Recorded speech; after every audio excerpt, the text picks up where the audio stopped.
हाय दोस्तों, मैं वैशाली और मेरा एक मराठी यूट्यूब चैनल है। बट मैंने रिसेंटली करियर के ऊपर एक वीडियो बनाया था जिसके ऊपर मुझे ऐसा रिस्पांस आया कि मुझे थोड़ा हिंदी में या फिर इंग्लिश में वीडियोस बनाना चाहिए, मतलब जो नॉन मराठी बैकग्राउंड के पीपल हैं उनको मैं कैटर कर सकूं। तो आज का मेरा टॉपिक है कि आप इंजीनियरिंग बिल्कुल मत करो। सबसे फालतू चीज़ है इंजीनियरिंग करना।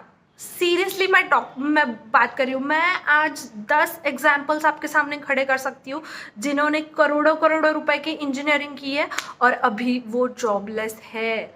वो चाहिए उतने जावा के कोर्स करते हैं, चाहिए उतने कंप्यूटर लैंग्वेज, जो कुछ नई लैंग्वेज आती है बस कोर्स कर देते हैं, तभी उनको जॉब बिल्कुल नहीं मिलती। और मैं बताती हूँ, बीकॉम, एमकॉम, बीबीए, बीसीए, ऐसे जो लोग हैं उनको मस्त जॉब मिलती है। वो क्या तरीका है, और वो भी आईटी में जॉब मिलती है। तो गाइज प्लीज़ मेरे साथ ये एक वीडियो आखिरी तक देखो, आपका पूरा करियर 1 मिनट में सेट कर दूंगी मैं।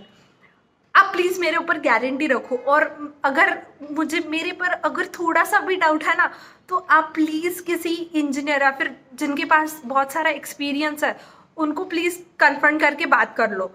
मैं 2-4 एचआर्स के नंबर भी नीचे डिस्क्रिप्शन में दे देती हूँ, ताकि आपको पता चले कि वो कौन से लोग हायर करते हैं, वो क्या पूछते हैं, वो एक्चुअली कैंडिडेट में चाहते क्या है। वही आजकल कम हो गया है। मतलब हम तो सिर्फ नॉलेज के पीछे पड़े रहते हैं, ये कर लो, वो कर लो, इंग्लिश स्पीकिंग कोर्स कर लो, ये सीख लो, वो सीख लो। That's not the stuff guys, that's not the stuff. Actually HRs को दूसरा चाहिए होता है। जब मैंने ये पूरा 6 साल कॉरपोरेट वर्ल्ड में एक्सपीरियंस किया, तब मुझे पता चला कि दुनिया काफ़ी अलग है बच्चों, दुनिया काफ़ी अलग है। तो मैं वही गाइड करने के लिए यहाँ पे आई हूँ। तो अगर आप 10th 12th अभी पास आउट हो गए हो, तो ये सुनो मेरी कहानी और मेरा आइडिया। तो करना ये है, अगर आपकी 12th हो गई है, आराम से बीकॉम या फिर बीए भी कर लोगे ना, कोई टेंशन नहीं है, कोई टेंशन नहीं है। बीए नॉर्मल, जिसमें ज़्यादा दिमाग लगाने की ज़रूरत नहीं है ना, वो वाला आप कोर्स ले लो। और साइड बाय साइड जावा सीख लो। जावा इन डेप्थ सीखना, इन डेप्थ। मतलब आप कोर्स डांगे चौक में है एक इंस्टीट्यूट, काफ़ी वेल नोन है और उनकी फ़ीस भी काफ़ी कम है। तो मैं आपको बता देती हूँ, आप ऑन एन एवरेज कॉलेज में 10-12 हज़ार रुपये फ़ीस दोगे पूरे साल की, और ये इंस्टीट्यूट में आप 30-40 थाउजेंड में परफेक्ट जावा सीखोगे। फिर वो उनके पास ही एम्प्लॉय कर लेते हैं फॉर इंटर्नशिप रिलेटेड। तो मैं वो भी आपको शेयर कर देती हूँ। और फिर आप ये सपोज आपने बीकॉम चूज कर लिया, पूरा बीकॉम होने के बाद में आप टीसीएस या फिर इन्फोसिस, मैंने तो टीसीएस ज्वाइन किया था, इसके लिए मैं टीसीएस के बारे में बताऊंगी। तो मैंने एक्चुअली बीबीएम भी करा हुआ है, उसके बाद मैंने टीसीएस ज्वाइन किया। टीसीएस मैंने नॉन आईटी बैकग्राउंड में ज्वाइन किया, तो तभी मैं आईटी में डायरेक्टली नहीं गई थी। मैं नॉन आईटी बैकग्राउंड में ज्वाइन किया, वहाँ पे 1 साल मैंने काम किया नॉन आईटी बैकग्राउंड में, जहाँ पे डेटा एंट्री हो या फिर यूएस के कोई कोई क्लाइंट्स के कुछ कुछ काम होता है। अभी सबको एक प्रोजेक्ट में नहीं मिलता, तो मैं लोन के सेक्शन में थी, तो बाकी लोग तो इंश्योरेंस के सेक्शन में थे। बहुत सारे ब्रांचेस रहते हैं इसके। तो वो पूरा 1 साल डेडिकेटेडली काम करना वहाँ पे, और फिर वो कंपनी को टाटा बाय बाय कर दो। टाटा बाय बाय हो गया वो कंपनी में। उसका जो एक्सपीरियंस मैं बताती हूँ, मैं 3 एक्सपीरियंस लेटर आपके सामने शेयर करती हूँ। वो कौन से भी एक्सपीरियंस लेटर में ये नहीं लिखा होता कि आपने वो कंपनी में ये सेक्टर में ये काम किया हुआ है। ये एक हैक में फ्रेशर्स को पता ही नहीं होती है, और ये बीसीजी में पकड़ते भी नहीं है। बीसीजी में क्या चेक होता है कि आप वो कंपनी में काम कर रहे थे, ये टाइम पीरियड में काम कर रहे थे, ये सारा चीज़ बीसीजी में चेक होता है। तो हाँ, आप कर रहे थे टीसीएस में काम, तो वैसे भी बीसीजी क्लियर हो जाएगी। ये दिमाग लगाओ। तो आपको बस सर्टिफिकेट मिल गया, एक्सपीरियंस मिल गया। अभी आप मतलब कंपनी छोड़ने से पहले आप पहले दूसरे कंपनी ढूंढो और वहाँ पे आप आईटी रिलेटेड सर्च करना। IT related in the sense आप अगर डेवलपमेंट में जाना चाहते हो तो डेवलपमेंट में जाना, या फिर टेस्टिंग में। अभी सिलेनियम काफ़ी ज़्यादा और काफ़ी अच्छा चल रहा है, तो इसके लिए अभी डेवलपर्स भी स्विच होके इसमें जा रहे हैं, टेस्टिंग में जा रहा है, क्योंकि टेंशन कम होता है। मैं मेरा एक्सपीरियंस बता रही हूँ। टेंशन काफ़ी कम होता है सिलेनियम में। बस कुछ कोड मतलब दिन भर में सिर्फ 2-3 घंटा काम करना होता है, बाकी तो हम वेले पड़े रहते हैं सब। तो या फिर सबको ही नहीं, किसी किसी को फ्रंट एंड में ज़्यादा इंटरेस्ट होता है, तो HTML है, CSS है, रिएक्ट। अभी रिएक्ट तो बूम पे है, बूम पे। तो ऐसे सारे टेक्नोलॉजी सीख लो, ये ज़्यादा काम आ जाएगी। इंजीनियरिंग में M1 M2 M3 काम नहीं आएगा। वो सिर्फ क्या बोलते हैं, रट्टा पिट्टा वही रहेगा।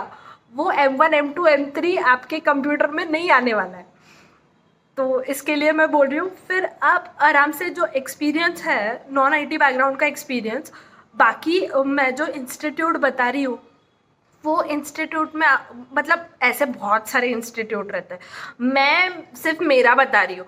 अगर आप दूसरे लोकेशन में रहते हो, दूसरे सिटी में रहते हो, तभी आप उधर भी ढूंढ सकते हो।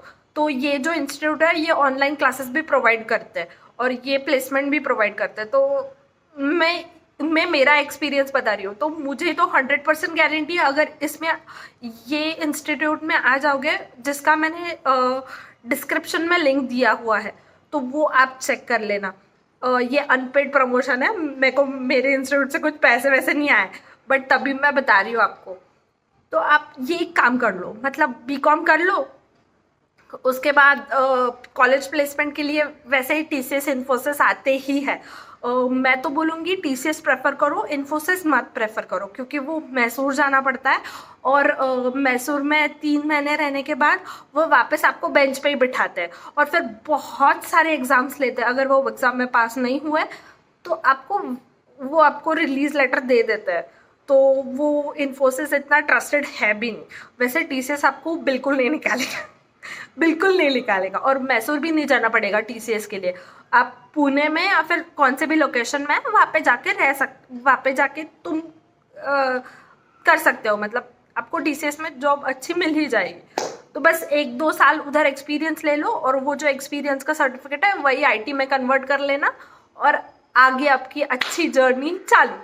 बस आपको इंटरव्यू ध्यान से क्रैक करना है। मेन क्रिस्प ये है कि आपको इंटरव्यू अच्छे से क्रैक करना है। मतलब वो पूछेंगे कि तुम्हारे पहले कंपनी में तुम IT रिलेटेड अगर काम करते होंगे तो फिर उधर क्या काम करते थे, कैसे काम करते थे, तो थोड़ा तो आपको ज़रा बनाना पड़ेगा। तो वो एक्चुअली इंस्टीट्यूट बना लेता है, वो इंस्टीट्यूट आपसे इतना रट्टा मरवा के लेता है, तो आप नींद में भी वो बोल लोगे, ये बात है। तो अगर आपको ये पूरी वीडियो अच्छी लगी हो तो please like, share and subscribe कर देना मेरे चैनल के लिए, ताकि मैं और सारी वीडियोस लेके आऊँ। आगे आने वाले वीडियोस में मैं ये भी बताऊंगी कि मेरा इन्फोसिस में कैसा एक्सपीरियंस था, और मेरा विप्रो में कैसा एक्सपीरियंस था। सो मैं वो भी पूरा बताऊंगी, और उसके साथ फिर मैं मेरा ID कार्ड्स भी शेयर करूँगी। ऑफ कोर्स आप तो मेरे ऊपर भरोसा करोगे नहीं, तो इसके लिए मैं मेरे ID कार्ड्स के छोटे छोटे क्लिप जो है ना वो आपको दिखाऊंगी। तो अगर आपने ये वीडियो लाइक किया तो बहुत अच्छा आने वाला है। तो ओके, बाय बाय। आखिर मैं ये भूल गई थी, इसके लिए मुझे सेपरेटली वीडियो स्टार्ट करना पड़ा। पीछे मेरा बेटा खेल रहा है, तो अब तक तो वो बाहर था, अभी वो आ गया है, तो प्लीज़ वो थोड़ा सा संभाल लेना। अगर आपके कॉलेज में प्लेसमेंट नहीं आती है ना, तो फिर मेरा ईमेल आईडी दिया हुआ है, मुझे मेल कर दो। मेरे पास जो इन्फॉर्मेशन आती है वो मैं सेंड करती रहूँगी, क्योंकि मेरा कॉन्टैक्ट अभी अच्छा बढ़ गया है, तो मुझे पता रहता है कि किधर किधर कौन से प्लेसमेंट्स चालू है। ये एक बात है, और दूसरी ये बात है कि इन्फोसिस में सैटरडेज़ को वो इंटरव्यूज़ लेते रहते हैं। तो अगर वो आपको पता नहीं है तो मैं हिंजवड़ी IT पार्क का बता देती हूँ। फेज़ 1 का जो इन्फोसिस का गेट है, वो सिक्योरिटी को आप जाके पूछोगे कि कौन सा इंटरव्यू कौन से दिन पे है, तो वो आपको बता देगा कि मतलब मार्केटिंग रिलेटेड या फिर एग्जीक्यूटिव रिलेटेड कुछ इंटरव्यूज़ है, और वो डेट्स भी बता देते हैं। तो ये एक एक्स्ट्रा इन्फॉर्मेशन थी जो मुझे किसी ने बताई, और मैंने टेस्ट भी किया है। तो आप कभी भी जाके फेज़ 1 के वॉचमैन को पूछ सकते हो कि कैसा है क्या है, वो बता देते हैं। तो अभी फाइनल बाय बाय, अभी मैं कुछ नहीं भूली, ये लास्ट चीज़ था, इसके लिए मैंने सोचा कि फिर से कैमरा सेटअप करके ये बस बता देते हैं। तो all the best, bye bye.